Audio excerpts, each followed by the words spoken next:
मतलब शिव पुराण कहती है कि आपका भरोसा अगर दृढ़ है, आपका विश्वास अगर दृढ़ है, भरोसा दृढ़ है, आपका विश्वास अगर प्रबल है, भरोसा अगर प्रबल है, तो शिव क्यों ना मिले। एक विश्वास के बल पर परमात्मा मिलता जरूर है। परमात्मा कभी ऐसा नहीं है कि मिलेगा नहीं। हाँ, ये जरूर है कि हम उसको अगर कहीं ना कहीं दिखावे से अगर प्राप्त करना चाहेंगे तो वो नहीं, हम उसको छल से पाना चाहेंगे तो वो भगवान नहीं। पर भगवान को पाने के लिए अगर आपका मन बिल्कुल एकदम साफ है, चित्त वृत्ति है, एकदम शांत है, आनंदमय है, आपका हृदय बिल्कुल एकदम निर्मल है, तो शिव आपको प्राप्त जरूर होगा। भगवान शंकर आपको थोड़ा टाइम लग सकता है, थोड़ा समय लग सकता है, पर शिव मिलेगा।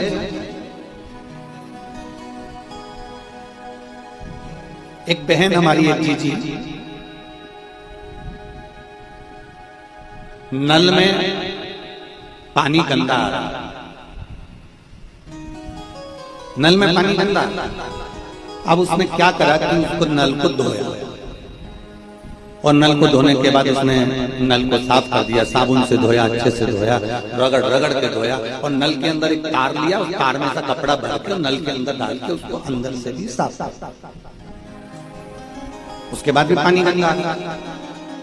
फिर उसने क्या करा कि नल के जो टोटी थी उसमें कपड़ा उसने लाई अंदर से, कपड़ा बांध दिया, और कपड़ा बांधा तो भी पानी गंदा।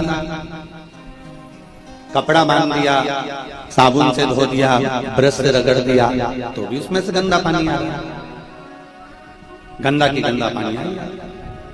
अब बहुत देर तक हमने उसको कहा, जीजी कमरे में गंदा पानी आ रहा है, ये जिसमें आशीष गए और बोला कि इसमें गंदा पानी आ रहा है।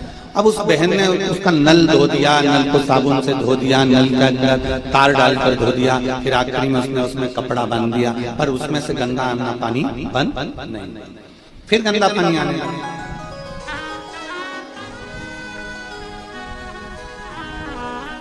अब आशीष आए और आशीष ने कहा, गुरुजी उसमें से तो गंदा पानी आ ही रहा है, उन्होंने धो दिया उसको पूरा साफ। हमने आशीष से कहा, आशीष अब उनको बोलो कि नीचे नल में गड़बड़ी नहीं है, पानी की टंकी में गड़बड़ी।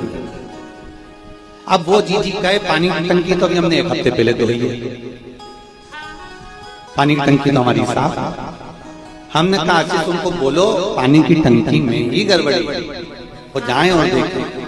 अब वो ऊपर गई और फिर पानी की टंकी में देखा तो उसके घर के बच्चों ने कोई गमले की मिट्टी उस टंकी के अंदर डाल दिया। अब गमले की मिट्टी उस टंकी में डली हुई थी तो पूरा टंकी का पानी पूरा गड़बड़ हो गया, टंकी का पानी पूरा के पूरा गंदा हो गया।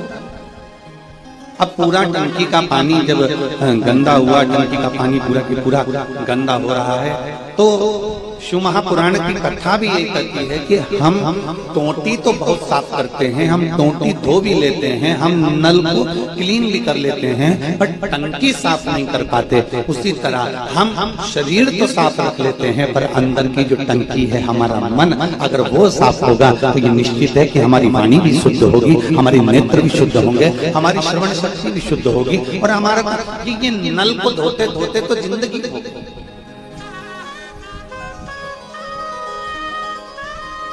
ये शरीर धोते धोते तो हमारा जीवन निकल गया। अरे आप आए नहीं और सुबह हो गई, मेरी पूजा की थाली धरी रह गई। आप आते नहीं ये बताते नहीं, बुलाने में कौन सी कमी रह गई। आप आए नहीं और सुबह। अब ये तो बताएं कि मैं आया क्यों नहीं, मेरे आने का कारण परमात्मा बताए। जरा चित्त वृत्ति में लीजिए, नल को साफ कर रहे हो, टोटी को साफ कर रहे हो, पर वो नल टोटी साफ करने के बाद भी, नल टोटी साफ होने के बाद भी वो नल और टोटी क्लीन नहीं हो पा रही, वो नल और टोटी साफ नहीं हो पा रही।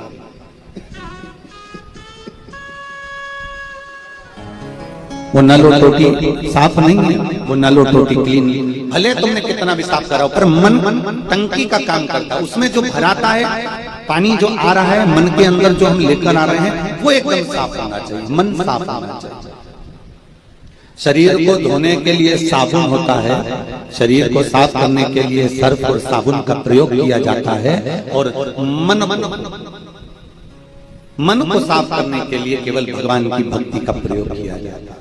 केवल भगवत भजन का, केवल नाम स्मरण का, केवल कीर्तन का, केवल मंत्र जाप का, केवल भगवत भजन का प्रयोग किया जाता है। भगवान की भक्ति का प्रयोग किया जाता है। कल हमारी जीजियों ने, कल हमारे पूरे विश्व में, पूरे भारत में और पूरे देश विदेश में, केवल देश में ही नहीं विदेश में भी, संपूर्ण देश विदेश में कल हरतालिका तीज का महोत्सव मनाया गया। आप लोगों ने भी फुलेरे के दर्शन करे होंगे जा जाकर, और हरतालिका तीज महोत्सव मनाया। संपूर्ण विश्व की माताओं ने भगवान शंकर को दी जाए, संपूर्ण विश्व की माताओं ने भगवान शिव की आराधना की। हमारे बीच में संत श्री कमलदास जी महाराज जी पधारे हैं, उनके श्री चरणों में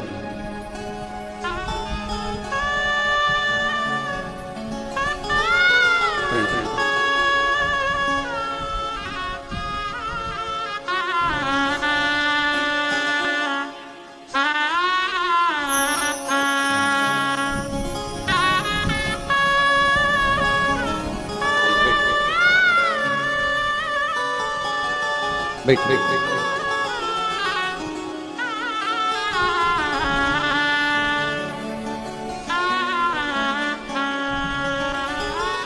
शिव महापुराण की कथा करें, भगवान शंकर का शिव तत्व का, भगवान महादेव का पवित्र चरित्र, भगवान शंकर की पवित्र कथा।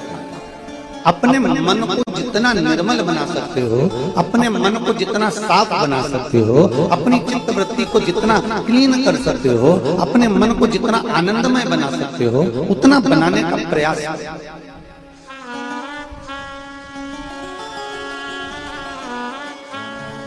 एक बात आप लोगों से पूछें, जितने लोग आस्था चैनल पर कथा सुन रहे हैं, जितने फेसबुक यूट्यूब पर कथा सुन रहे हैं, और जितने इस पवित्र प्रांगण में बैठकर कथा सुन रहे हैं, शरीर से कभी भगवान प्रसन्न हुआ क्या? जम के बोलो जरा। नहीं।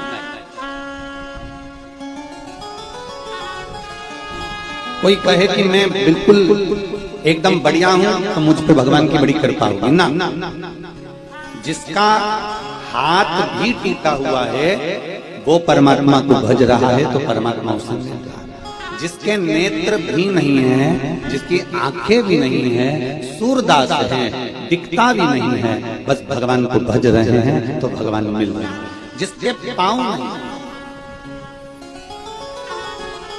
मनाली में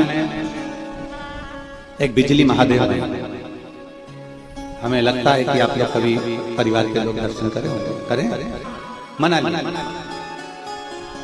मनाली के अंतर्गत जब सबसे पहली बिजली गिरती है हर साल, तो सबसे पहले बिजली महादेव पर ही गिरती है।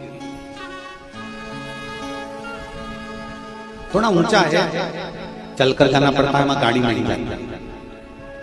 थोड़ी दूर तक गाड़ी जाएगी, फिर आपको पैदल जाना ऊपर।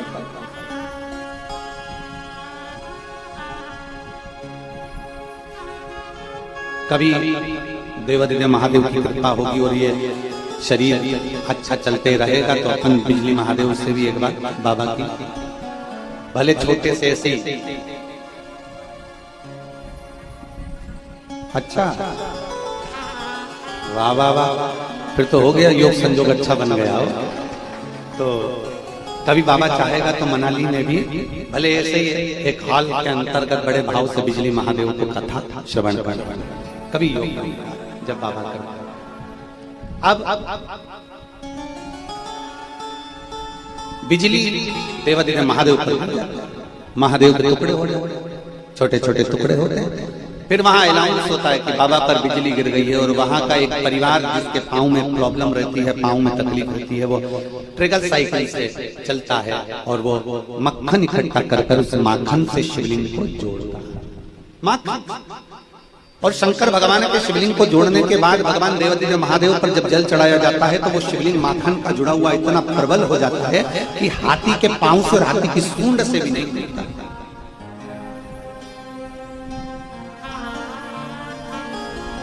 भगवान शरीर से कभी प्रसन्न नहीं हुए, भगवान शरीर से कभी प्रसन्नता धारण नहीं करे। भगवान को कोई कह दे कि मेरा हाथ अच्छे हैं, मैं भगवान को भजूंगा, मेरा पांव अच्छा है, मैं भगवान को भजूंगा, मेरे नेत्र अच्छे हैं, मेरी जिह्वा अच्छी है, मेरी श्रवण शक्ति अच्छी है, मेरी सुंदरता अच्छी है, मुझे भगवान मिलेंगे या मैं भगवान को भजूंगा। शिव महापुराण की कथा कहती है शरीर से परमात्मा कभी प्रसन्न नहीं हुआ, परमात्मा की प्रसन्नता तो तुम्हारे निर्मल मन से, परमात्मा की प्रसन्नता आपके भीतर के अच्छे स्वभाव से, परमात्मा की प्रसन्नता आपके निर्मल स्वभाव से। जितना अच्छा आपका मन होगा, जितनी अच्छी आपकी निर्मलता का भाव होगा, उतना परमात्मा आपके करीब में होगा। अशांति परमात्मा को दूर कर देती है। और सबसे ज्यादा आज का मनुष्य ऐसा कौन मानव है संसार में? कितने लोग संसार में जो बिल्कुल शांति से, सारा दुनिया संपूर्ण विश्व कहीं ना कहीं किसी न किसी रूप की अशांति है। पूरी दुनिया में कहीं ना कहीं किसी न किसी रूप में अशांति भीतर समाहित है। और 5 स्थान बताए हैं अशांति के आने के। भगवान देवादिदेव महादेव ने माता पार्वती जी को 5 स्थान अशांति आने के बताए कि 5 स्थान से अशांति आती है। पहला संसार, दूसरा संपत्ति से, तीसरा संबंधों से, चौथा स्वास्थ्य से और 5वां संतान से। अब एक एक समय भगवान देवादिदेव महादेव कह रहे हैं कि 5 स्थान ऐसे हैं पार्वती जहां से अशांति हम नहीं भी लाना चाहते, हम शांत रहना चाहते हैं, हम अपने चित्त को निर्मल रखना चाहते हैं, हम बहुत आनंदमय रहना चाहते हैं, हम बहुत स्वस्थ के आनंद के साथ रहना चाहते हैं, पर ये 5 स्थान से अशांति हमारे भीतर प्रवेश करती है। पहले नंबर पर है संसार। संसार से तुम जितनी कामना करोगे, ये संसार के लोग उतना ही तुमको धक्का देंगे, उतना ही धोखा देंगे और उतना ही तुमको अशांत कर देंगे। तुमने आस लगाई कि मैंने बहुत आस लगा कर बैठे कि मुझे पत्नी मिलेगी तो ऐसी मिलेगी, मुझे पति मिलेगा तो ऐसा मिलेगा, वो मुझे रोज घुमाने के लिए दिल्ली लेके जाएगा, वो मुझे घुमाने के लिए यहाँ लेकर जाएगा, वो मुझे गोवा लेकर जाएगा, मुझे ये इतना इतना आस जोड़ कर बैठे थे, इतना इतना तमन्ना जोड़ कर बैठे थे, इतना इतना विचार कर बैठे थे। फिर विचार करा मेरी पत्नी ऐसी मिलेगी, मैं कह दूं बैठ जा तो बैठ जा, मैं कह दूं पानी भल्ला, मैं कह दूं ऐसा कर ले वैसा कर ले, मेरी पत्नी ऐसी मिलेगी वैसी मिलेगी। और दोनों ने बहुत आस लगाई और मालूम पड़े संबंध हुआ, शादी हुई, मिली। अब जैसी मिली वो तो तुमको मालूम है क्या बता।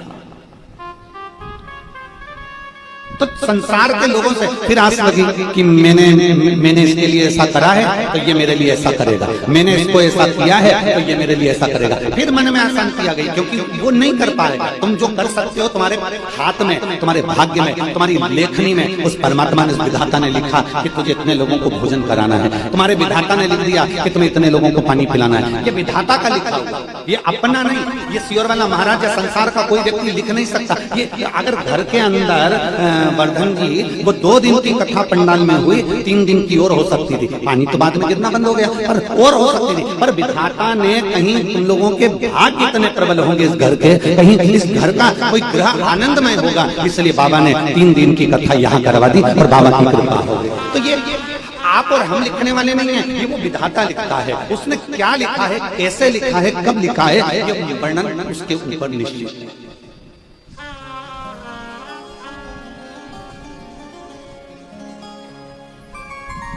और मैंने तेरे ही भरोसे बाबा, तेरे ही भरोसे हवा विच उड़ती जागी बाबा, डोल तो छली ना में कटी जावागी।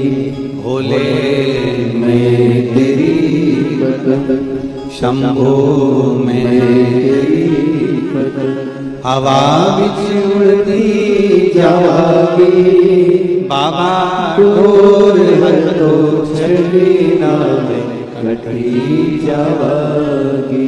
ये उसके ऊपर निश्चित करता है, उसके ऊपर निर्भर करता है कि उसने क्या लिखा है। 5 प्रवेश करती है। थोड़ा डीले कम कर, प्रेशर डीले कम करो और प्रेशर करो। 5 स्थान से अशांति प्रवेश करती है। पहला है संसार। संसार के लोगों से भी अशांति आती है। आप कितना सोचते हो, कितना विचारते हो, कितना विचार करते हो, कितना सोचते हो, कितना सोचने के बाद, कितना विचार करने के बाद भी आपको संसार से सुख का अनुभव नहीं होता। सुख का अनुभव नहीं होता। दूसरे नंबर पर है संपत्ति। दुनिया के लोग सोचते हैं कि थोड़ा धन अगर अच्छा आ गया, पैसा ज्यादा कमा लिया तो मैं बहुत सुख की जिंदगी जीऊंगा, सुख की जिंदगी।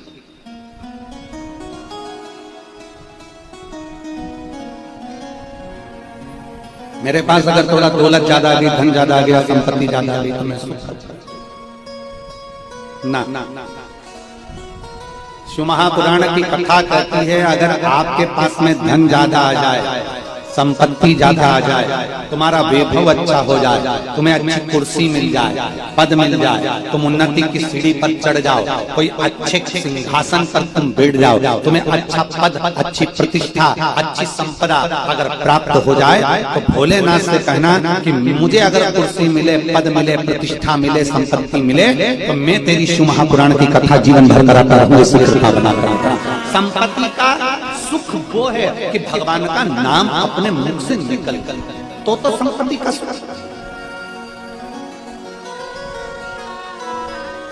संपत्ति बढ़ रही है, धन बढ़ रहा है, संपत्ति बढ़ती है, धन बढ़ता है और मालूम पड़े अंदर का सुख बेचैनी चली गई। मैंने उसको इतना रुपया दिया था, मैंने 15 लाख वहां दिया था, 50 लाख वहां दिया था, वो खा के तो नहीं बैठ जाएगा, कहीं मेरा पैसा लेकर तो नहीं चले जाएगा। रात रात भर सब सो रहे हैं और तेरी आंखों में एकदम तुझे याद आया कि मैंने उसको पैसा दिया था, उसका अभी तक नहीं आया, मैंने वो ऐसा करा था, वो अभी तक नहीं हुआ, और रात की नींद उड़ गई। सब सो रहे हैं और तेरी नींद रात को 2:30 बजे, 3 बजे, 2 बजे, 4 बजे उठ के बैठ गया तो 3 बजे रात बेचैनी है। बेचैनी में पड़ा। अशांति आने के 5 स्थान में से पहला है संसार, दूसरी है जम के बोलो संपत्ति। संपत्ति अगर आए, वैभव अगर आए, कुर्सी अगर मिले, सत्ता अगर मिले, तुम्हें पद प्रतिष्ठा भोलेनाथ जी की कृपा से अगर मिल जाए तो यह प्रयास करना कि हमारी संपत्ति से, हमारी कुर्सी से, हमारी प्रतिष्ठा से, हमारे पद से हम भगवान का कितना भजन कर सकते, दुनिया के लोगों के मुख से हम कितना शिव नाम निकलवा सकते। ये शिव महापुराण ने करा क्या? शिव महापुराण करी क्या? शिव महापुराण ने केवल एक कार्य करा, बच्चा बच्चा, बूढ़ा बूढ़ा, जवान युवान, बूढ़ा बच्चा, सबके मुख से श्री शिवाय नमस्तुभ्यम निकलवा दिया। इस शिव पुराण ने करा क्या? घर के बच्चे से लेके बूढ़े व्यक्ति सबसे 1 लोटा जल शंकर जी पे चढ़वा दिया। शिव महापुराण ने करा क्या? शिव महापुराण ने ये करा कि आज घर के अंदर रहना कैसे है, घर के अंदर कैसा व्यवहार होना चाहिए, कैसे रहना चाहिए, भगवान का व्रत कैसे करना चाहिए, शिव को जल कैसे चढ़ाना चाहिए, शंकर की स्तुति कैसे करना चाहिए, ये शिव महापुराण ने हमको सिखाया। ये शिव पुराण हमें सिखा रहा है। और नहीं आज के व्यक्ति को सीखने को मिल रहा है, नहीं तो आप पूर्व समय का चरित्र निकाल। गणेश जी के चूहे की कथा थी। संपूर्ण देशवासियों को आज गणेश चतुर्थी की बहुत बहुत बधाई हो। भगवान श्री गणेश जी महाराज के प्राकट उत्सव की, भगवान श्री गणेश जी महाराज के विराजमान होने की संपूर्ण सनातनियों को, संपूर्ण देशवासियों को बहुत बहुत।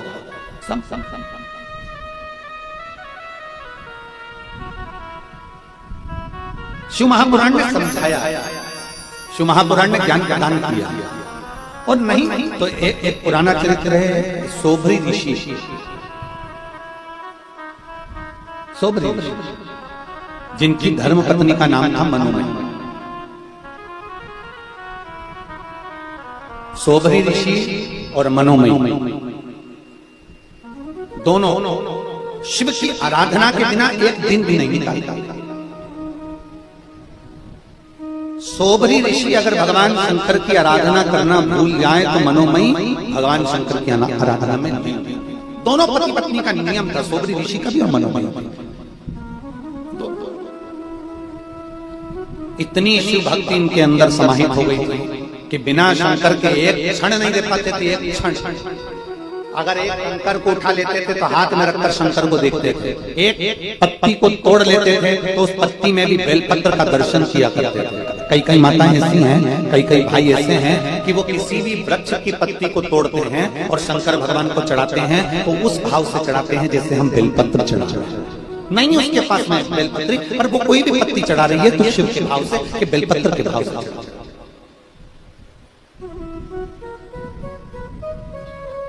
जो कुछ समर्पित कर रही है वो भाव से समर्पित कर रही है, और बिना भाव के परमात्मा मिले कैसे? भगवान बिना भाव के मिलेगा कैसे? आज हमारे हम कहें हमारी बेटियां या बहुएं हैं, तीनों देवरानी जेठानियां हैं, रोज प्रतिदिन भाव से भगवान का, हमारे लड्डू गोपाल जी के लिए, मैं ठाकुर जी के लिए, शंकर जी के लिए, सालिग्राम भगवान के लिए हमारी जो आराधना रहती है, रोज की पूजन अर्चना रहती है शिव जी की, ठाकुर जी की, सालिग्राम जी की, उसके लिए रोज प्रतिदिन प्रसाद बनाना, सामग्री बनाना, लड्डू भेज देना, सामग्री भेज देना, हलवा भेज देना, सीरा भेज देना, सभी बहुएं और माताएं ऊपर सामग्री भेज। और मैं आज इसी यादव परिवार की बड़ी बेटी पूनम यादव जी को भी धन्यवाद देता हूं। आज उनका जन्मदिन है, उनको जन्मोत्सव की बहुत बहुत बधाई। कहाँ बेटी? आजा बेटा आजा।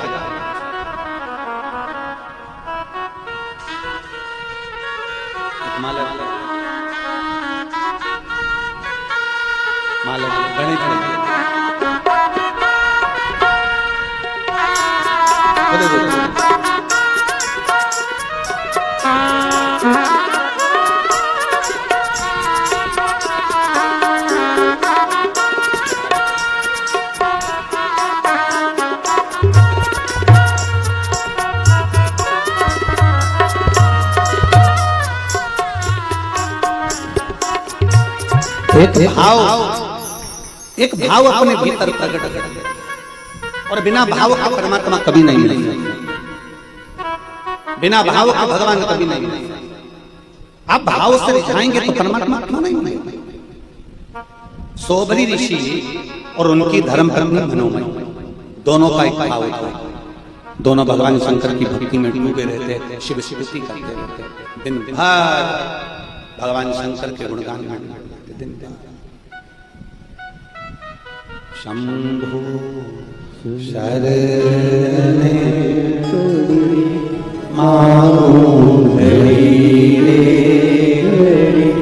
दुख काटो दया करी दर्शन आपो। शंभो शरणे पड़ी मांगो घड़ी रे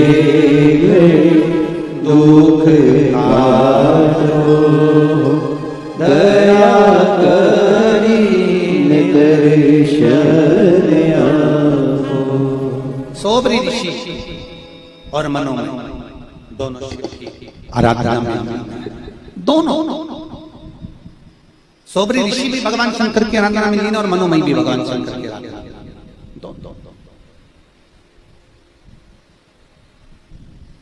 अब एक क्रोंच गंधर्व, देखिएगा जरा कितना सुंदर भाव है। शिव महापुराण की कथा क्या करती है? दुनिया के लोगों को समझाने का कार्य करती है कि शंकर का भजन कैसे, शिव की स्तुति कैसे। क्रोंच गंधर्व है, देवलोक में रहता, इंद्रलोक में रहता, गंधर्व है, गंधर्व लोक में रहता है। पर बुद्धि देखिए कहां गई। उस क्रोंच गंधर्व की बुद्धि कहां चली गई? उस क्रोंच गंधर्व की बुद्धि कहां मारी गई? जरा देखिए। जब सोबरी ऋषि भगवान शंकर की भक्ति में डूबकर शिवलिंग का पार्थिव शिवलिंग का निर्माण करा। दोनों पति पत्नी ने मिलकर पार्थिव शिवलिंग का निर्माण कर दोनों ने पूजन करी। पूजन करने के बाद सोबरी ऋषि अपनी धर्म पत्नी मनोमयी से कहते हैं कि लाओ मैं शंकर भगवान का विसर्जन कर आता हूँ, तुम मुझे दे दो, मुझे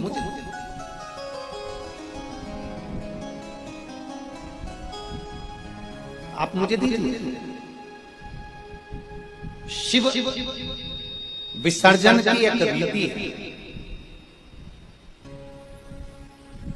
भगवान शंकर के विसर्जन की एक रीति सबसे प्रबल रीति है शिव विसर्जन की, कि भगवान शंकर का पार्थिव शिवलिंग का जब हम निर्माण करते हैं और निर्माण करने के बाद जब हम पार्थिव शिवलिंग उसको लेकर विसर्जन की ओर जाते हैं तो प्रयास करना चाहिए कि घर से जब लेकर जा रहे हो उस समय पार्थिव शिवलिंग हमारे नाभि कोश से ऊंचा हो।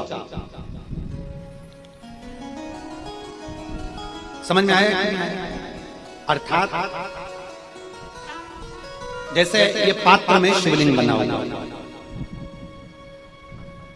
और पात्र में शिवलिंग है, हमने पाटे पर से उठाया, घर से जब लेकर जा रहे हैं चलते समय ये या तो हमारे मस्तक पर हो, नाभि कोश से ऊंचा, या हृदय तक हो, कंठ तक हो, वक्षस्थल तक हो, उदर तक हो, पर नाभि से नीचे वो शिवलिंग हमारे नहीं होना चाहिए, घर से ले जाए।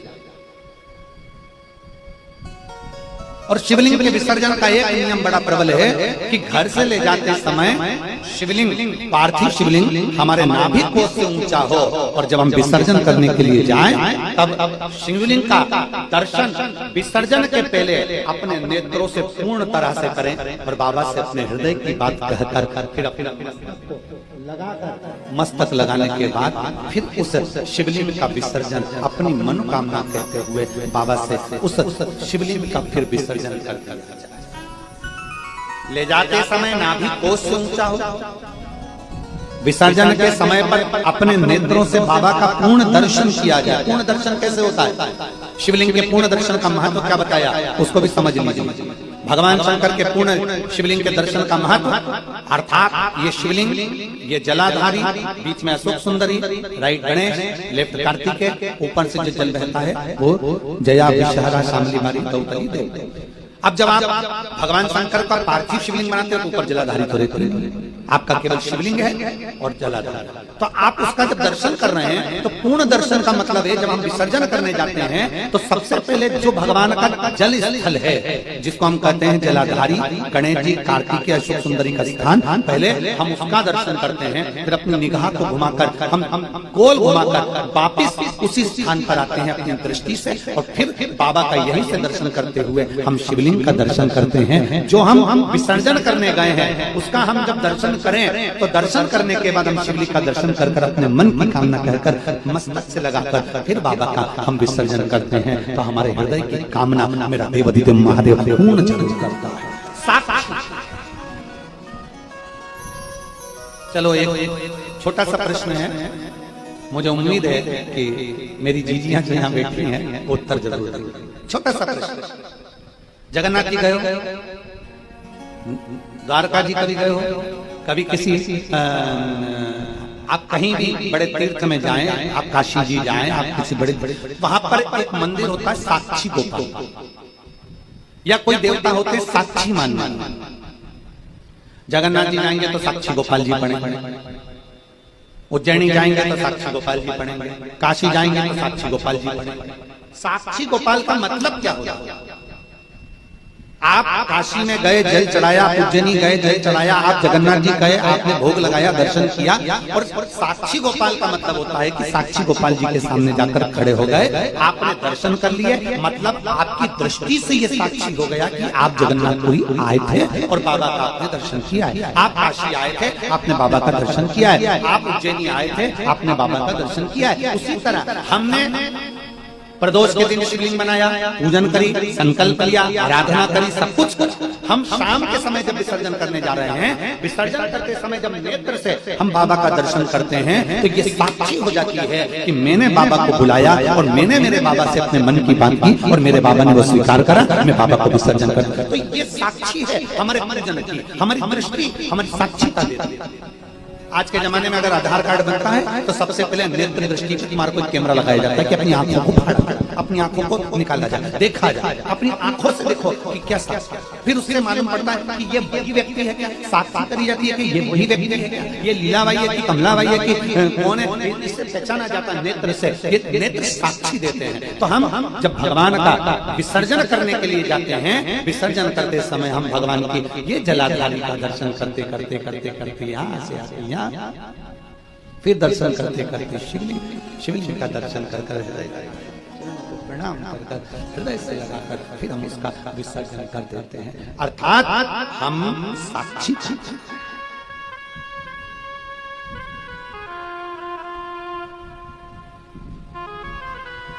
तेरा तुझको क्या लागे मेरा, भोले क्या लागे मेरा, तेरा तुझको प्रभु का प्रभु को समर्पण क्या लागे मेरा।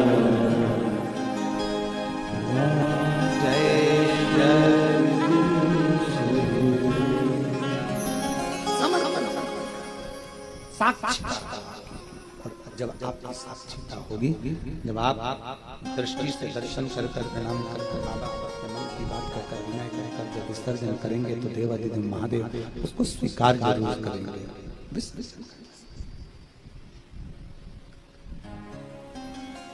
सोबरी ऋषि ने अपने धर्म पत्नी मनोमयी से कहा,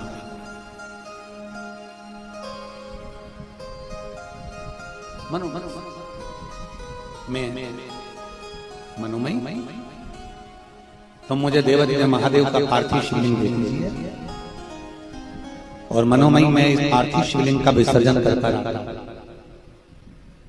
आप मुझे पार्थिव शिवलिंग दे दीजिए।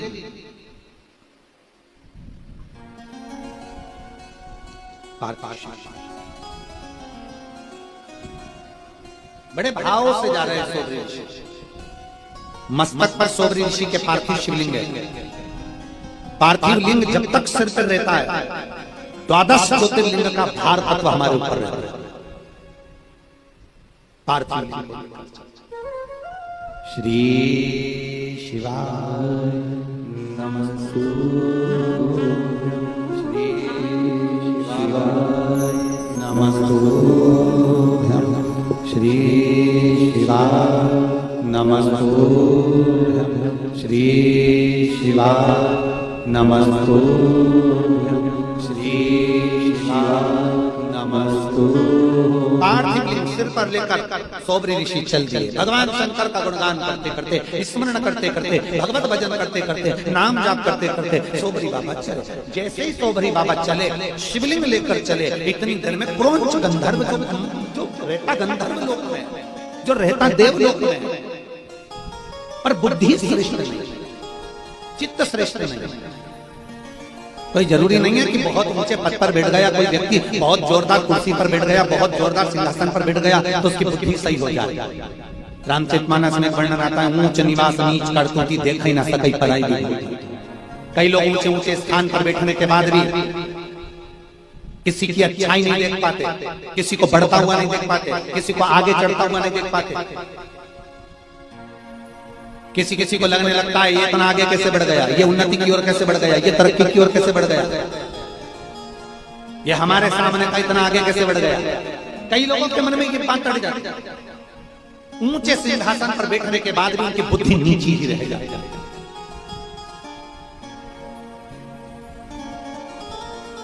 एक शब्द आता है, लोग उसको कहते हैं बड़ा नीचा व्यक्ति है, बड़ा नीचा। नीचा व्यक्ति से मतलब वो नीचा सोच, उच्च सोचे, नीचा व्यक्ति कहलाए। नीचा सोच रहा है, उसकी बुद्धि नीची सोच रही है।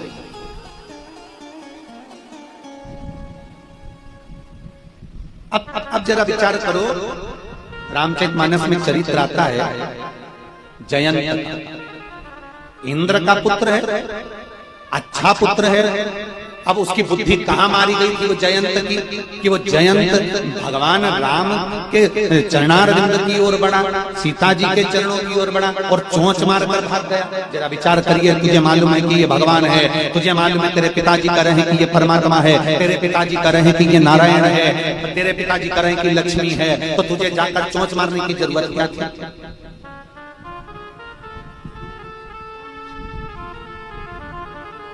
तुझे चोंच मारने की जरूरत क्या? अर्थात फिर आखिरी में भोगना किसको पड़ा? कौन को भोगना पड़ा?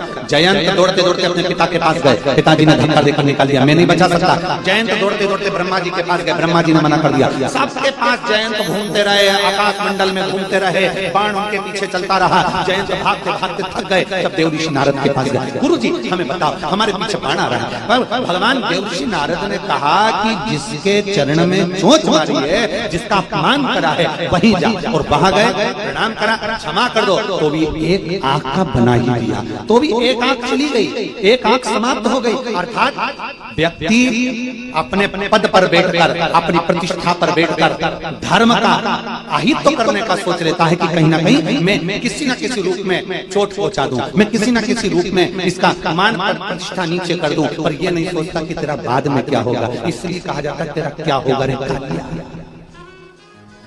उसको समझ नहीं पाता, उसको जान नहीं पाते। इसलिए शिव महापुराण की कथा कहती है, अपने विचारों को आप कितने भी ऊंचे पद पर बैठ जाओ, कितनी भी ऊंची पदवी पर बैठ जाओ, कितनी भी ऊंची प्रतिष्ठा पर बैठ जाओ, कितने भी ऊंचे सिंहासन पर बैठ जाओ, पर इतना जरूर याद रखना कि हम उस सिंहासन पर बैठकर कोई गलत तो नहीं कर रहा है, हम सिंहासन पर बैठकर कोई गलत कार्य तो नहीं कर रहा है।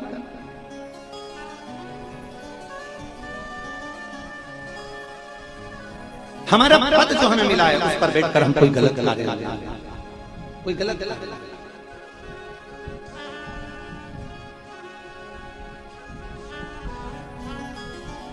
महाराज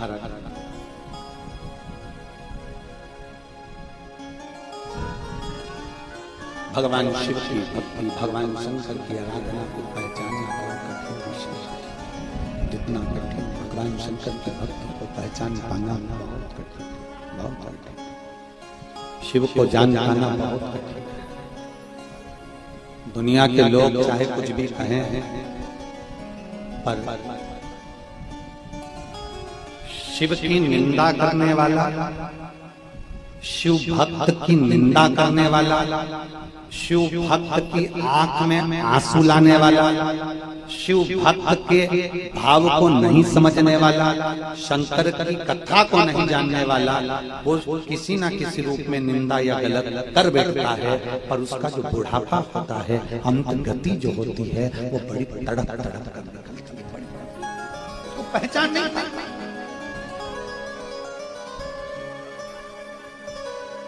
अभी कल की कथा में या परसों की कथा में वर्णन किया, स्वाभाविक मृत्यु, आकस्मिक मृत्यु और अकाल मृत्यु, इन तीनों को साधने वाला मेरा शिव है। इन तीनों को संजोने वाला मेरा शंकर है। अब व्यक्ति समझ पाता नहीं, क्रोंच गंधर्व लोक में रहता है, उसको मालूम है कि ये ऋषि है, उसको मालूम है कि सोबरी ऋषि है, और उसको मालूम है कि मनोमयी है, उसको मालूम है कि इनके घर में शंकर जी का शिवलिंग का पूजन रोज होता है, पार्थिव लिंग का पूजन प्रतिदिन होता है। उसको मालूम है कि प्रदोष के दिन शाम के समय इनके दरवाजे पर घी का दिया लगता है, प्रदोष के दिन शाम के समय, प्रदोष काल में ये शंकर के मंदिर शिवालय जाते हैं, प्रदोष के दिन ये शंकर की स्तुति गाते हैं। उसको मालूम है, जो समझ गया उसको एक पत्र है।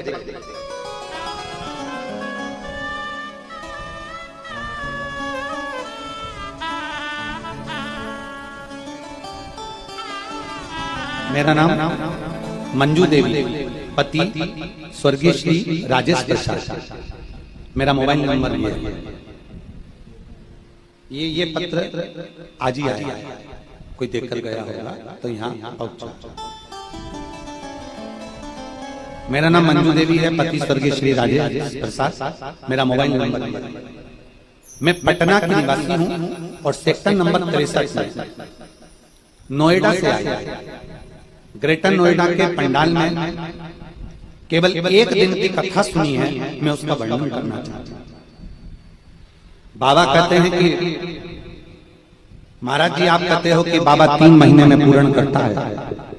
साउंड ठीक महीने में बाबा पूर्ण करता है।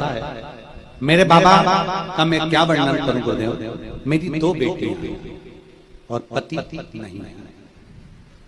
परिवार वाले कहते थे कि आज के जमाने में शादी का खर्चा बहुत है और तेरी 2 बेटी युवान है, शादी कैसे होगा?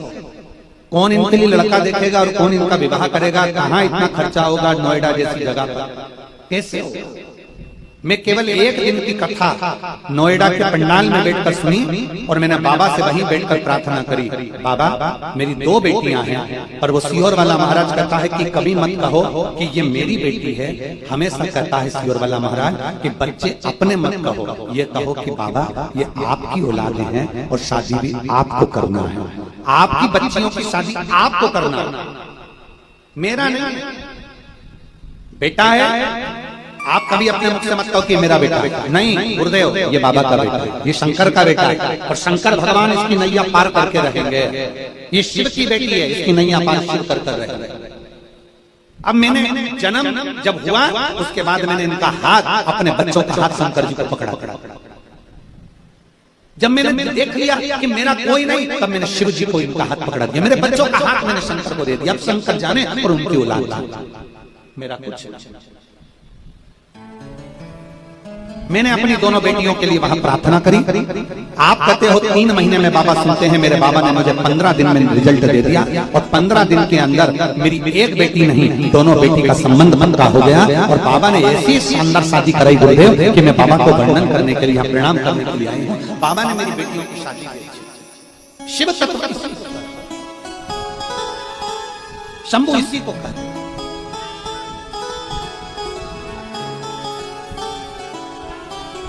लाइन अच्छी है, मेरे बाबा दया करना, मैं तेरे भरोसे हूँ, मेरे बाबा दया करना, तेरे भरोसे हूँ, मैं तेरे भरोसे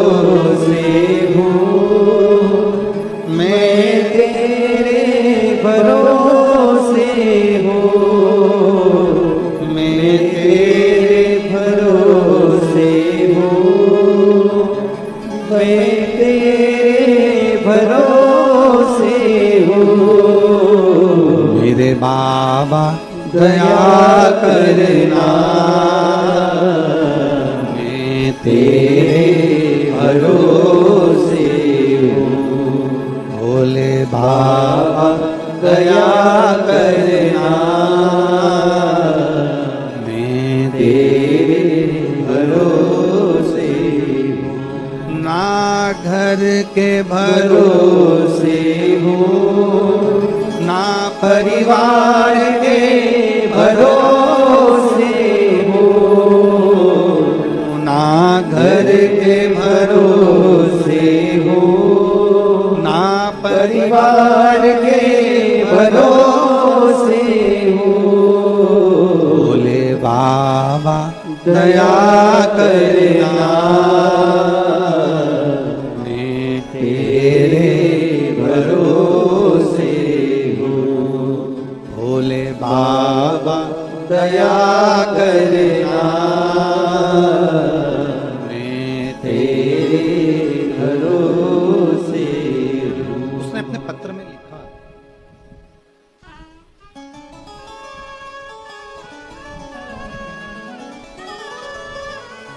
मेरी 2 बेटियां शादी हो गई।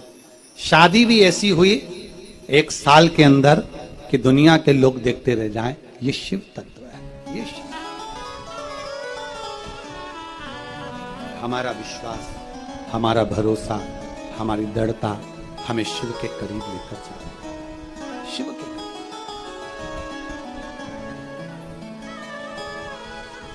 गलत करने वाला व्यक्ति ये नहीं सोचता कि मैंने कितना गलत कर दिया। कितना गलत कर दिया। क्रौंच गंधर्व ये नहीं सोच रहा है कि मैंने कितना गलत कर रहा हूं, किनके घर में प्रवेश कर रहा हूं। स्कंद पुराण, कभी मौका लगे तो पढ़िएगा, गीता प्रेस गोरखपुर की स्कंद पुराण रेवा खंड, गीता प्रेस गोरखपुर का स्कंद पुराण रेवा खंड कहता है, जिसके घर में शंकर का शिवलिंग विराजमान रहता है, जिसके घर में से रोज उसके हंडे का पानी, मटके का पानी, घर का पानी एक लोटा भरकर शिवालय तक जाता है, उस घर की पहरेदारी स्वयं भगवान शंकर के गण वीरभद्र करते हैं। उसके घर की पहरेदारी स्वयं शंकर के गण वीरभद्र करते हैं।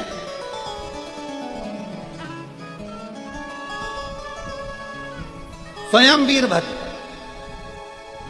शंकर की मूर्ति नहीं, शंकर का शिवलिंग प्रतिबिंब। स्कंद पुराण का रेवा खंड कहता है, जिसके घर में शिवलिंग है, जिसके बीच में एक समय आया था जब किसी ने कह दिया था कि घर में शिवलिंग नहीं रखना चाहिए, लोगों ने उठा उठाकर शंकर जी के शिवलिंग को विसर्जन कर दिया। बीच में आया था एक समय कि लोगों ने विसर्जन कर दिया था शिव जी का, पर नहीं। हम फिर निवेदन करेंगे, सीहोर वाले महाराज को अगर आप सुनते हो, सीहोर वाले महाराज को आप फॉलो करते हो, उसको सुनते हो, कथा श्रवण करते हो, तो हम तो कहेंगे कि अपनी जिंदगी में एक बार जितनी पुराणे, सारे पुराणों का अध्ययन करो और सब पुराण पढ़ो। स्कंद पुराण पढ़ो, शिव पुराण पढ़ो, लिंग पुराण पढ़ो, नर्मदा पुराण पढ़ो, तुम्हारी जितनी मर्जी पढ़ा, विष्णु पुराण, अग्नि पुराण, पद्म पुराण, ब्रह्म वैवर्त पुराण, ये सारे पुराणों का अध्ययन करो। हमसे लोग कह देते हैं, क्यों महाराज जी आप इतनी सारी बातें बताते हो, शिव पुराण में तो हमें पढ़ने को मिलती ही नहीं है, तो तुम अकेली क्या शिव पुराण में से शिव पुराण बोली जाती है? अगर शिव पुराण की कथा करने के लिए यहां हम बैठे हैं, यहां भोलेनाथ ने अगर बिठाया है, तो वो कथा केवल शिव पुराण की नहीं रहेगी, उसमें से स्कंद पुराण, नर्मदा पुराण, लिंग पुराण, एक एक पुराण का अध्ययन में से उसमें से जो अच्छा निकलता है वो आपके सामने दिया जाता है, आपके सामने। कुछ तो ग्रहण करो। स्कंद पुराण का रेवा खंड कहता है कि जिसके घर में शिवलिंग है, रेवा खंड कह रहा है जिसके घर में शंकर का शिवलिंग है, या घर का जल एक लोटा भराकर शिवालय तक जा रहा है, घर का जल एक लोटा भराकर पीपल के वृक्ष के नीचे जा रहा है, घर का जल एक लोटा भराकर तुलसी के क्यारे में जा रहा है, घर का जल एक लोटा भराकर बेलपत्र के नीचे जा रहा है, घर का जल एक लोटा भराकर अगर शमी पत्र के नीचे जा रहा है, मतलब कहीं ना कहीं आपके घर का एक लोटा जल अगर शिवालय तक, देवालय तक, तीर्थ तक जा रहा है, किसी स्थान तक जा रहा है, तो समझ लो आपके घर की रक्षा स्वयं वीरभद्र करते हैं। ये कैसे प्रमाणित हो सकता है? इसको हम कैसे प्रमाण मान सकते हैं? तो राम कथा उठाइए। तुलसी बाबा ने रामचरितमानस की रचना करी। मेरे गोस्वामी तुलसीदास जी ने जब रामचरितमानस की रचना करी, उसको लेकर काशी गए।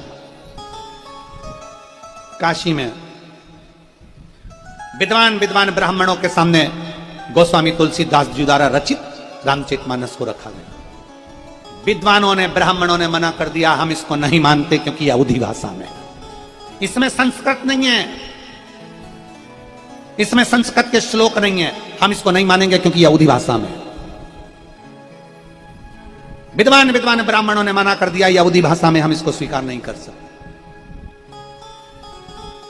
तुलसीदास जी कहते हैं, आप स्वीकार मत करो, मेरे काशी विश्वनाथ तो स्वीकार करेंगे, मेरे शंकर तो स्वीकार करेंगे।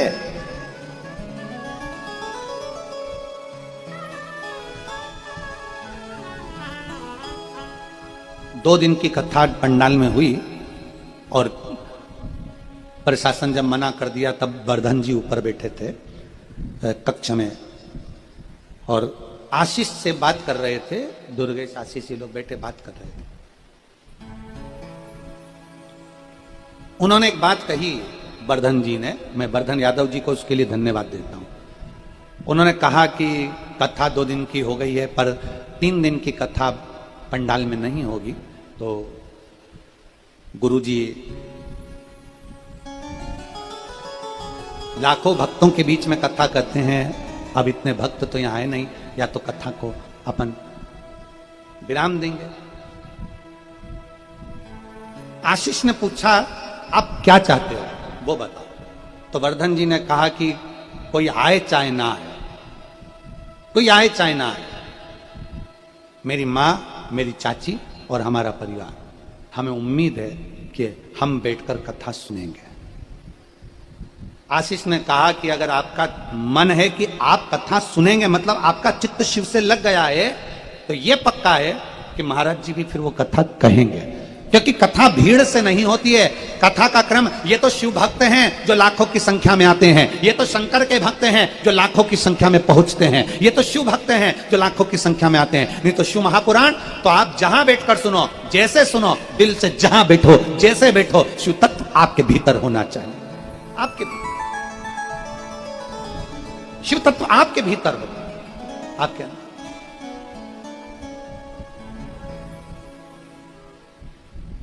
इतना विद्वान, अब यहां तुलसीदास जी द्वारा रचित रामचरितमानस को जब कहा कि आप नहीं स्वीकार करते कि रामचरितमानस अवधी भाषा में है, इसमें संस्कृत नहीं है, तुम मेरी लिखी अवधी भाषा की रामचरितमानस को स्वीकार नहीं करते, तुम मेरा शिव तो स्वीकार करेगा, मेरा शंकर तो स्वीकार करेगा, मेरा भोलेनाथ तो स्वीकार करेगा। बस यही होना चाहिए। भोजन किसके लिए बनाया? शंकर जी के लिए। हमारी नीचे से माताएं जी कह देती हैं विकास पंडित जी को, नीचे से विकास जी कहते हैं हमारे गुरु जी ये घी नहीं खाते, मक्खन नहीं खाते, इतना सारा ये तेल घी नहीं। इतने में नीचे से माताएं कहती है हमने बनाया है ना, तुम तो लेकर जाओ। वो खाएं ना खाएं उनकी मर्जी, वो पाए ना पाए उनकी मर्जी, तुम तो ले जाओ। वो नहीं पाएंगे, भोलेनाथ जी तो पाएंगे, बाबा को तो भोग लगेगा, तुम लेकर जाओ। अर्थात हमने जो भोजन बनाया वो शिव जी के लिए बनाया, गुरु जी तो बाद में है, पहले शंकर जी के लिए, ठाकुर जी के लिए, शालिग्राम भगवान के लिए, उनके लिए बनाया हमने, बाद में गुरु जी के लिए, पहले पहले भगवान के लिए।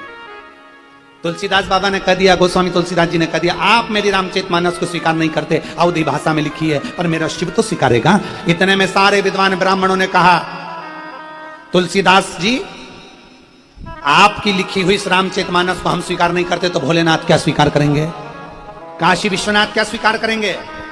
इतने में सारे ब्राह्मणों ने विचार करा, चलो ठीक है, काशी विश्वनाथ के मंदिर में सारे वेद पुराण शास्त्र रखे जाएंगे और उसके पास में रामचरितमानस रखी जाएगी।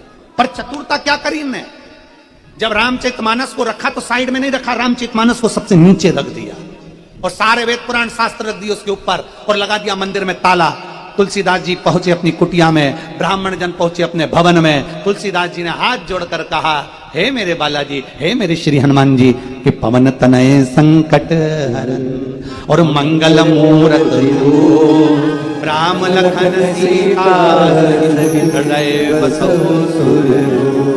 श्री हनुमान जी महाराज से कहा, हे हनुमान जी महाराज, मैंने तो तुम्हारे भरोसे, क्योंकि तुम शिव का रूप हो, हनुमान तुम शंकर हो, इसलिए ये रामचरितमानस आज काशी विश्वनाथ के मंदिर में रखी है। अब ये अच्छी है नहीं है, स्वीकार करेंगे नहीं करेंगे मैं नहीं जानता। तुलसीदास बाबा बैठ गए, राम राम राम राम राम राम जपने लगे, शिव की स्तुति करने लगे, शंकर का गुणगान करने लगे, बाबा को याद करने लगे। इतनी देर में दूसरे दिन जब ताला खुला तो सारे वेद पुराण शास्त्र नीचे थे, रामचरितमानस सबसे ऊपर रखी हुई थी। ये शिव तत्व है। आपकी बात को, आपकी भाषा को, आपके शब्द को कोई स्वीकार करे ना करे, आप इतना ध्यान लगाना कि आप जो कथा कह रहे हो, आप जो बोल रहे हो, उसे मेरा शंकर स्वीकार कर रहा है, उसको मेरा शिव स्वीकार कर रहा है। दुनिया के लोगों ने देखा कि शिव महापुराण के लोग बहुत सारी कथा सुनने वाले हो गए, शिव पुराण सुनने वाले ज्यादा हो गए, तो दुनिया के लोग शिव पुराण बांचना प्रारंभ कर दिया। वो धन के लिए भले करते हो, पर ये व्यासपीठ, ये शिव महापुराण की कथा जो कुबेरेश्वर बाबा के धाम से चलकर तुम्हारे इस सुंदर गुड़गांव तक पहुंची है, गुरुग्राम हरियाणा तक पहुंची है, ये विचार मानकर चलना कि ये कथा किसी व्यापार के लिए, व्यवसाय के लिए नहीं, ये कथा मेरे शंकर को श्रवण कराने के लिए है कि शिव सुनेगा।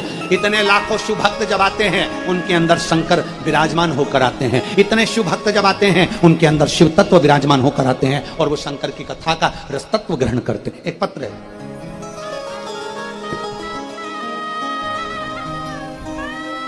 ये भी आज ही आया। मेरा नाम रजनी अरोड़ा है।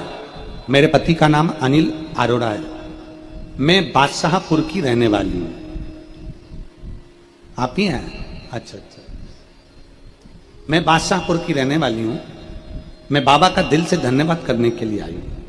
हर्षवर्धन जी को, हर्ष जी को और वर्धन जी को बहुत बहुत धन्यवाद देती हूं कि ये पवित्र शिव महापुराण की कथा सुनने का हमको सौभाग्य दिया। हम बादशाहपुर वाले आपके इस एहसान को कभी जिंदगी भर नहीं भुला पाएंगे कि आपने शिव महापुराण की कथा सुनने का हमें अवसर दिया। गुरुग्राम की ये कथा मैं वर्णन करूं गुरुदेव, मेरे बेटे की नौकरी नहीं लग रही थी, बहुत कष्टमय जीवन चल रहा था। तब मैंने आपकी कथा पंडाल में बैठकर एक दिवसीय श्रवण करी और नोएडा की कथा में पहुंची। वहां मैंने बाबा से विनती करी कि बाबा, एक तो हमारे गुड़गांव में कथा हो जाए और दूसरा मेरे बेटे की नौकरी लग जाए। मैं बाबा का क्या धन्यवाद दूं गुरुदेव। आप कहते हो 3 महीने में बाबा सुनता है, मेरे बाबा ने मुझे 15 दिन में सुन लिया और मेरे बाबा ने मेरे बेटे की नौकरी केंद्रीय मंत्रालय में लगवा दी। मैं बाबा को धन्यवाद देने के लिए यहां पहुंची। आ जाओ, एक बेलपत्र ले जा जाओ।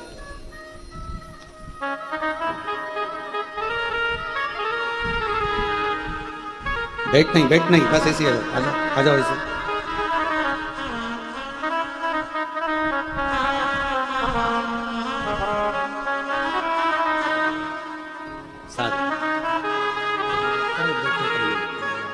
बधाई आपको।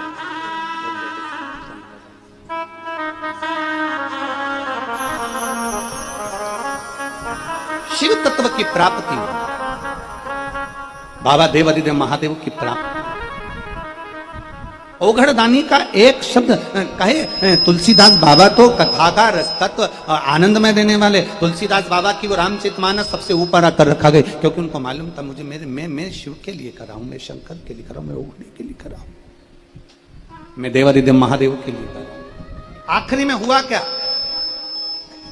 लोग कहते हैं गुरुजी आप कहते हो कि शंकर का शिवलिंग, स्कंद पुराण के रेवा खंड में लिखा है कि शंकर का शिवलिंग जहां होता है, जहां शंकर का शिवलिंग है, जिस घर में शंकर का शिवलिंग है, जिस घर में से 1 लोटा जल भरकर शिवालय तक जाता है, वहां पर शंकर के गण पहरा देते हैं।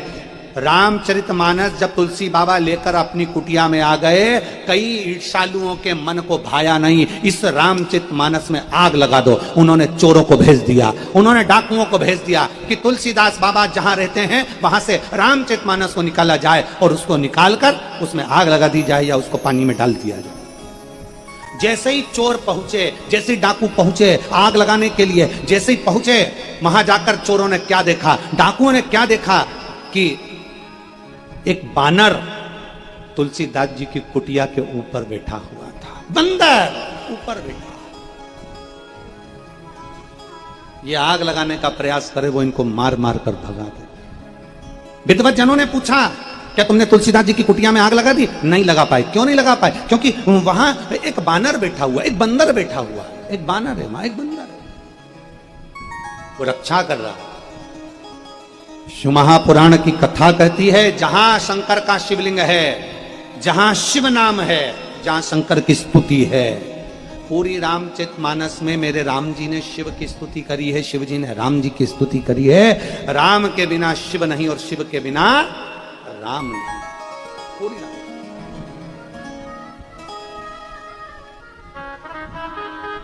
राम बिना शिव, भगवान शंकर की स्तुति कर। तो यहाँ एक बानर रक्षा करता है और यहाँ स्कंद पुराण का रेवा खंड कर रहा है, स्कंद पुराण का रेवा खंड वर्णन कर रहा है, स्कंद पुराण का रेवा खंड कर रहा है कि आप भगवान शंकर की स्तुति में, भगवान शंकर के भजन में अगर डूबे हो, आपके घर में अगर शिवलिंग विराजमान है, आपके घर में से 1 लोटा जल अगर शंकर के शिवालय तक, मंदिर तक जा रहा है, चिंता मत करना, तुम्हारे घर की पहरेदारी जैसे तुलसीदास जी के घर की पहरेदारी हनुमान जी करते हैं, वैसे तुम्हारे घर की पहरेदारी स्वयं शंकर के गण करते हैं, भगवान शिव के गण करते हैं। आप अपनी भक्ति में डूबे, आप अपनी अलमस्ती में रहिए।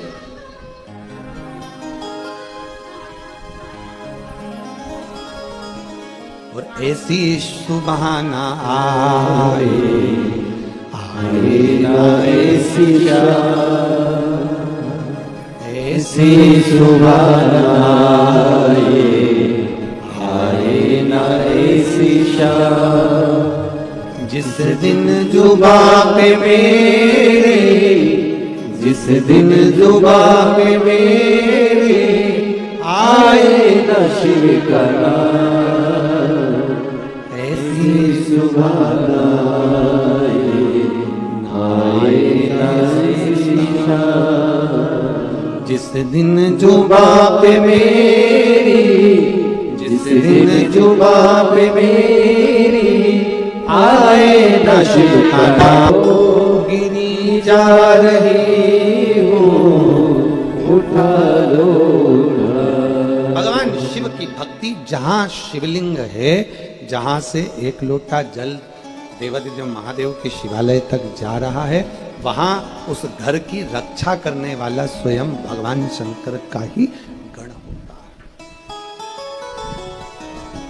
मेरे जितने शिव भक्त भगवान शंकर की कथा का रसपान करने वाले, जितने शिव जी की कथा को श्रवण करने वाले शिव भक्त हैं, उन सब से निवेदन करूंगा कि प्रतिदिन अपने घर से एक लोटा जल अपने नजदीक में जो शिवालय है वहां लेकर जरूर जाओ, अवश्य लेकर जाओ।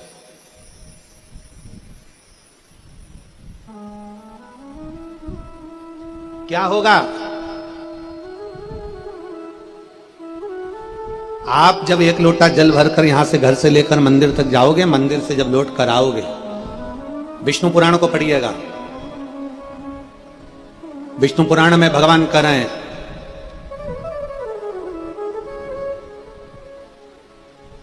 लक्ष्मी जी को जब भगवान नारायण दे दिए गए, लक्ष्मी जी की मां माता ख्याति देवी, भगवान विष्णु जी की सासू जी, ख्याति देवी तो शंकर जी को मानती थी, और ख्याति देवी ने यह संकल्प लिया था कि मैं अपनी बेटी का विवाह शिव जी के साथ करूंगी, लक्ष्मी मैं शंकर जी को दूंगी। पर भगवान शंकर जी ने लक्ष्मी जी के मन की दशा जान ली थी कि वो नारायण से स्नेह करती है, तो नारायण के साथ में भगवान शंकर ने ख्याति देवी से कहकर लक्ष्मी जी का विवाह करवाया। लक्ष्मी जी चरणों में पड़ गई कि मुझे आज्ञा करो, मुझे आप आज्ञा दो, मैं आपके लिए क्या कर सकती हूं, मैं क्या करूं आपके लिए? आपने मुझे नारायण दिया है, आपने मुझे नारायण दिया है, मैं आपके लिए क्या कर सकती हूं? घर की एक एक बहू को अपनी सास और ससुर का धन्यवाद देते रहना चाहिए, जिन्होंने, जैसे लक्ष्मी जी कह रही हैं, आपने मुझे नारायण दिया, मैं आपके लिए क्या कर सकती हूँ, ऐसा आपको कहना चाहिए। आपने हमारे को अच्छे पति दिए हैं, हम आपके लिए क्या करें ये बताओ।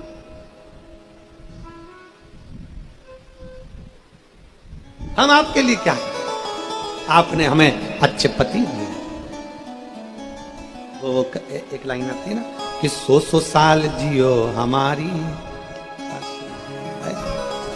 हम, आपने हमारे को इतने अच्छे पति दिए हैं, हमने सोचा नहीं था कि ये सब कुछ अच्छे हमारे घर में पोता पोती हो जाएंगे, बच्चे हो जाएंगे, हमारे पति अच्छे, परिवार अच्छा, सब शांति से रह रहे हैं, 2 रोटी खा रहे हैं। इससे ज्यादा अगर बड़े बंगले में भी जाकर रह लोगे तो रोटी तो 2 ही खाओगे, करोड़पति के घर में भी अगर रह लोगे तो रोटी तो 2 ही खाओगे। तो ये तो शिव की कृपा है, शंकर की उदारता, मेरे ओगड़दानी की दया, ये मेरे बाबा की करुणा, ये मेरे शंकर की उदारता है, मेरे शिव की कृपा है, ये उनकी कृपा। और मेरे ओघड़ बाबा की कृपा से, मेरे शिव जी की कृपा से, मेरे शंभू की कृपा से सुख की अनुभूति है।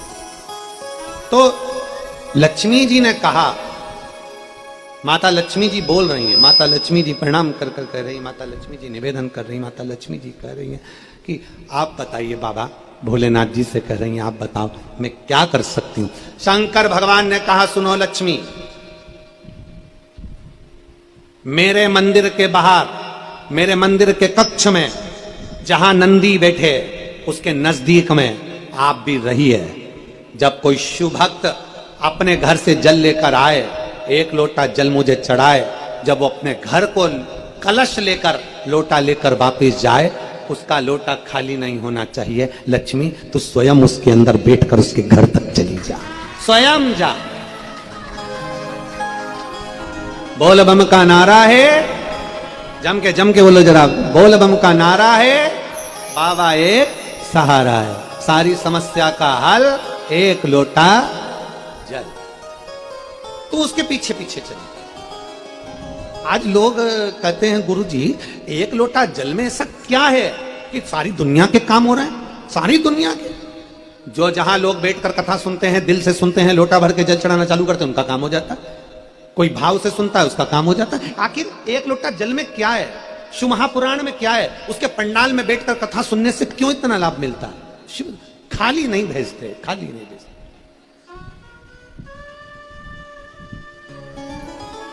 और ये कथा जो श्री वर्धन जी यादव जी यादव परिवार करा रहा है गुड़गांव में, ये तो आज विराम हो जाएगी। 12 तारीख से सीहोर में जो 7 दिवसीय कथा है वो चलेगी अग्रवाल धर्मशाला में। जो सीहोर के लोग हैं वो अग्रवाल धर्मशाला में श्रवण करेंगे। और बाहर से भी अगर कोई शिव भक्त वहां पहुंचते हैं तो उनसे निवेदन है, इतनी जगह तो धर्मशाला में रहती नहीं है, फिर भी आप भाव से सुन सकते हो तो कुबेरेश्वर धाम पे आराम से रुको, कुबेरेश्वर धाम पर भोजन करो और कथा सुनने के लिए अग्रवाल धर्मशाला पहुंचो और वापिस वहां पहुंचो। मना नहीं।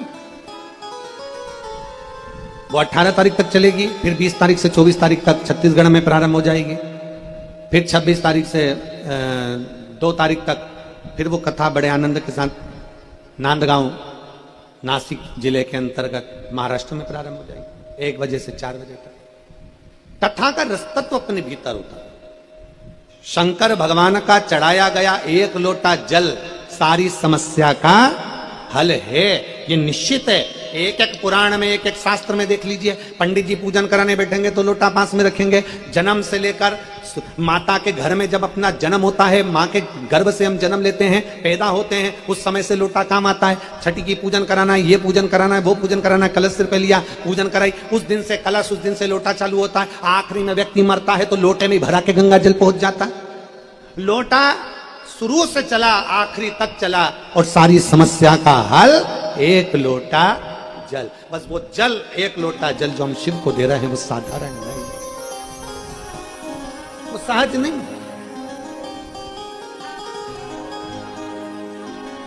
खूब भक्ति। तुम्हारे घर की रक्षा करने वाला स्कंद पुराण रेवाखंड कहता है, जिसके घर में शिव है उसकी रक्षा स्वयं शिव करता है, स्वयं उसके गण करते हैं, स्वयं। महाराज सोबरी ऋषि सिर पर लिए हैं शंकर भगवान का पार्थिव शिवलिंग। मनोमयी घर के दरवाजे पर खड़ी थी, अपने पति शंकर को लेकर जा रहे थे तो प्रणाम कर रही, प्रणाम।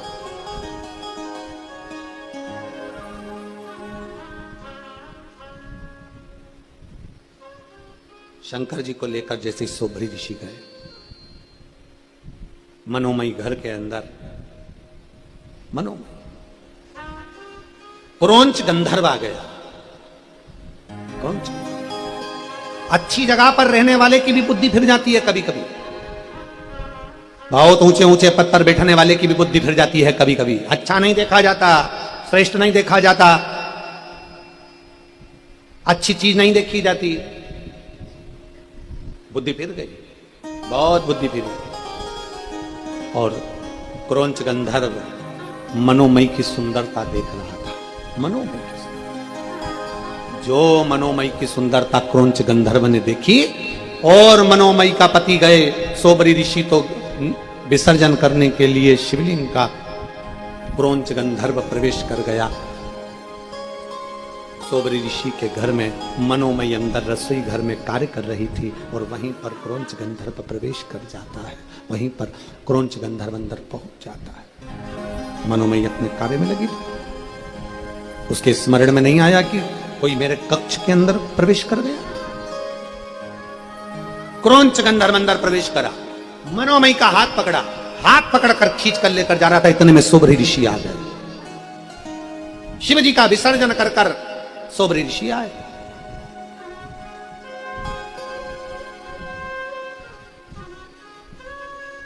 और सोबरी ऋषि जैसे ही विसर्जन कर कर आए, आकर जो देखा तो हाथ का पात्र सोबरी ऋषि का नीचे गिर गया। मेरी पत्नी का हाथ पकड़कर, मनोमयी का हाथ पकड़कर कोई लेकर जा रहा है। देखा, देखते से ही पहचान गए सोबरी ऋषि, ये तो क्रोंच गंधर्व है।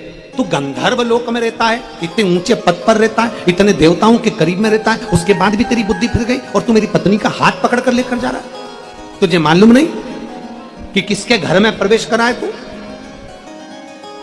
तुझे ज्ञात नहीं कि कहां तू प्रवेश कर गया? क्रौंच गंधर्व को देखा। क्रौंच गंधर्व ने मनोमयी का हाथ छोड़ दिया। मनोमयी का हाथ छूटा। सोबरी ऋषि ने हाथ में जो विसर्जन कर कर आया था, जो विसर्जन भगवान शिव जी का करा था, आते समय थोड़ा सा जल लेकर आए थे। एक नियम है, आप लोगों के यहाँ पर है कि नहीं हमें नहीं मालूम, पर ऐसा नियम है कि गणेश जी विसर्जन करने जाओ, चाहे देवी जी विसर्जन करने जाओ, चाहे पार्थिव शिवलिंग का विसर्जन करने जाओ, तो जिस तालाब में, कुंड में, सरोवर में, जल में हम विसर्जन करते हैं, वहां विसर्जन करने के बाद थोड़ा सा जल उस पात्र में, जो पात्र होता है, थाली हो, बर्तन हो, भांडा हो, जो भी है, उसमें थोड़ा सा जल लेकर आते हैं। वो जल को लाकर अपने घर के अंदर छींटते हैं। क्यों? और ये बात हमने कथा में भी कई बार कही कि शंकर जी को जल चढ़ाने के लिए जाओ, जल चढ़ाने के बाद थोड़ा सा जल अपने कलश में जरूर लेकर आओ। खाली मत आइए, थोड़ा सा लेकर आइए। खाली मत आओ, उसको थोड़ा सा लेकर। अब सोबरी ऋषि के हाथ में वो जल का पात्र था, उन्होंने हाथ में जल लिया और जल लेकर उन्होंने श्राप दे दिया, रे क्रौंच गंधर्व, मैं तुझे श्राप देता हूं। हे क्रौंच, मैं तुझे श्राप देता हूं, तू गंधर्व होकर ऊंचे पद पर बैठने के बाद, ऊंची प्रतिष्ठा में बैठने के बाद भी तूने मेरी पत्नी को छलना चाहा, मैं तुझे श्राप देता हूं। अगर मैंने दिल से पार्थिव शिवलिंग का पूजन करा है, मैंने दिल से पार्थिव लिंग का निर्माण करा है, तो मैं तुझे श्राप देता हूं कि तुम जैसे चुपचाप से आकर मेरे घर में घुसा, ऐसे ही तू चूहा बनकर प्रवेश करेगा जगह जगह, तू चूहा बन जाएगा। रोने लगा गंधर्व, आंख से आंसू बहने लगे, आंख से आंसू, नेत्रों से जल बहने लगा, आंखों से आंसू बहने लगे। और नेत्रों से जल बहते बहते, नेत्रों से जल बरसते बरसते, क्रौंच गंधर्व थोड़ी ही देर में जल बहते बहते जैसे चूहा बन गया। चूहा बनते से जो शंकर जी का अभिषेक करा था, पूजन करा था, पूजन कर कर जो विसर्जन करा था, पूजन के वहीं पर थोड़े बहुत अक्षत के दाने पड़े हुए थे, थोड़े बहुत सामग्री पड़ी हुई थी। उस क्रौंच गंधर्व ने चूहे बनकर उसको खाया।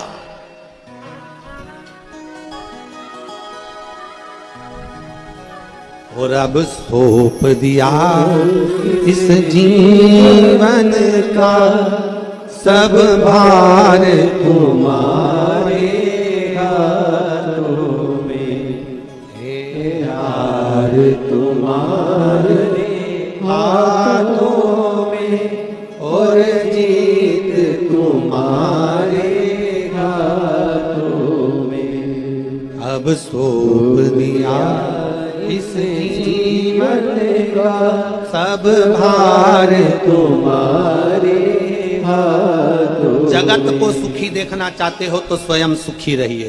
एक प्रसंग आता है, एक पति बीमार पड़ गया, पत्नी उसको लेकर डॉक्टर के पास गई, और पत्नी जब उसको लेकर डॉक्टर के पास गई तो डॉक्टर ने उसको चेक करा और चेकअप कर कर कहा, तुम्हारे पति को आराम की बहुत जरूरत है, बहुत। तुम्हारा पति बहुत बीमार है, इसको आराम की बहुत जरूरत है, इसको आराम करना है। मैं ये नींद की गोली लिख रहा हूं, ये लेकर जाना।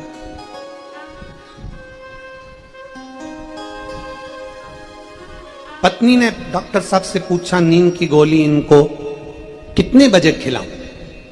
डॉक्टर साहब ने कहा, नींद की गोली पति को नहीं खिलाना है, तुझे खाना है।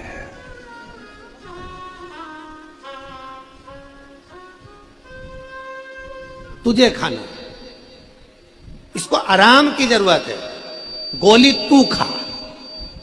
तू नींद लेकर सो जाएगी तो ये बापड़ा बेचारा वैसे ही आराम कर लेगा, इसको आराम की कर। सवेरे जब उठती है और बच्चों को जब स्कूल भेजती है, उस समय से तेरा चालू होता है, उठ जा उठ जा, उठा नहीं, स्कूल जाना है, वैन आने वाली है, गाड़ी आने वाली है, जल्दी कर जल्दी कर। सुबह से जय चिल्ला जय चिल्ला जय चिल्ला। इतने में सास की नेत्र खुल जाते हैं, वो कहती है टिफिन में बना दूंगी, तू बच्चों को तैयार कर ले, तू कर तैयार। टिफिन बनाने में सास जुट जाए, माँ तैयार करने में, और ऐसी तैयार कर कुरा के तो भी बेल्ट कहाँ गया, सामान कहाँ गया, ये कहाँ गया, वो कहाँ गया, ढूंढ ढूंढ ढूंढ ढूंढ बड़ी मुश्किल से उनको तैयार करके बेग टांग के फिर बस में छोड़ेगी, ऑटो में बिठाएगी। जैसे बिठाएगी बच्चे बाय करेंगे, मम्मी बाय।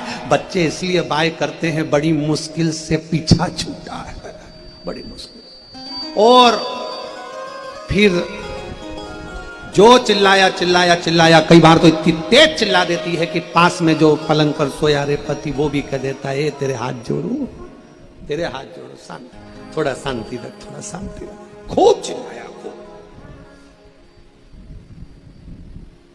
अच्छा ईमानदारी से बोलो, पूरी बचपन की जिंदगी बच्चों की आज के समय में जितनी बर्बाद हुई है, इतनी बचपन की जिंदगी पहले कभी बर्बाद नहीं।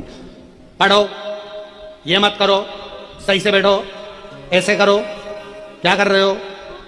सुबह 6 बजे से टोकना चालू होता है, रात को 9 बजे तक, जब तक बच्चे नीस हो जाएं तब तक टोकना टोकना टोकना टोकना। बेचारा बच्चा जंगल का शेर बनना था, उसे सर्कस का शेर बना दिया। बच्चे को जंगल का शेर बनना था। आज के जमाने में बच्चों को प्रबल बनाइए, बच्चों को प्रबल बनाने की जरूरत है। जंगल का शेर बनाने का प्रयास करो, सर्कस का शेर नहीं कि दूसरे के चाबुक पर घूम जाओ। क्या कर रहे हो? ऐसा ना करिए, ऐसा ना करिए, वैसा ना करिए। तुम्हारे घर के बच्चे स्कूल से आने के बाद स्कूल की सारी बातें अगर तुम्हें बता रहे हैं तो समझ लेना कि तुम्हारा बच्चा जिंदगी में कभी नहीं बिगड़ सकता, वो तुम्हारे कहने पर ही चलेगा। मम्मी आज टीचर ने मेरा कान खींचा था, मम्मी आज टीचर ने ऐसा कहा था, मम्मी आज टीचर ने ये पढ़ा।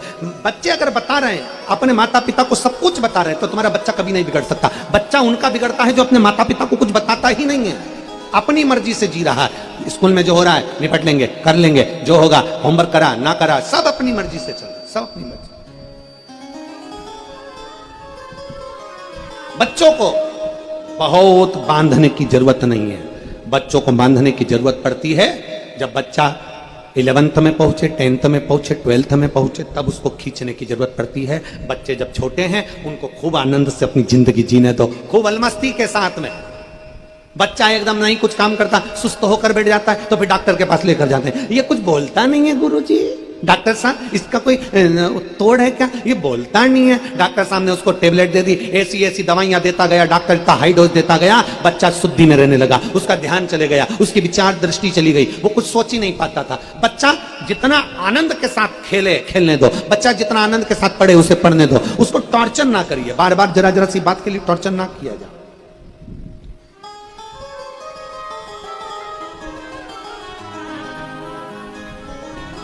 उसकी भक्ति, उसका विश्वास, उसकी दृढ़ता।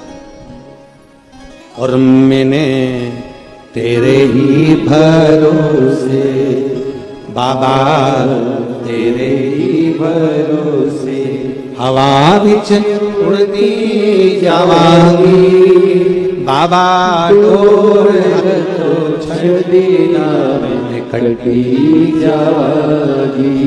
भोले मैं तेरी बदन, शंभो मैं तेरी बदन, हवा विच उड़ती जावांगी बाबा, डोर तो छड़ देना मैं कटती जावांगी।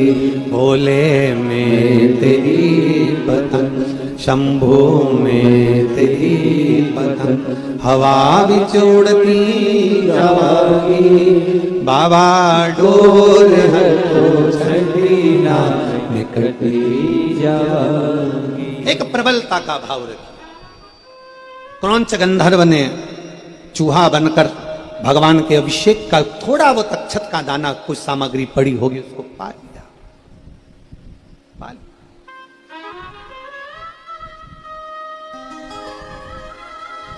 सही कहे ना, अगर ईमानदारी की बात में अगर बात वर्णन करें, शिव महापुराण में एक बात बड़ी सुंदर आती है, बड़ी। कभी आप स्मरण करिएगा अपने चित्त का, अपने आनंद का। शिव महापुराण में एक बात बड़ी सुंदर है। थोड़ा दुनिया के लोगों को भले बुरा लगे, पर सत्य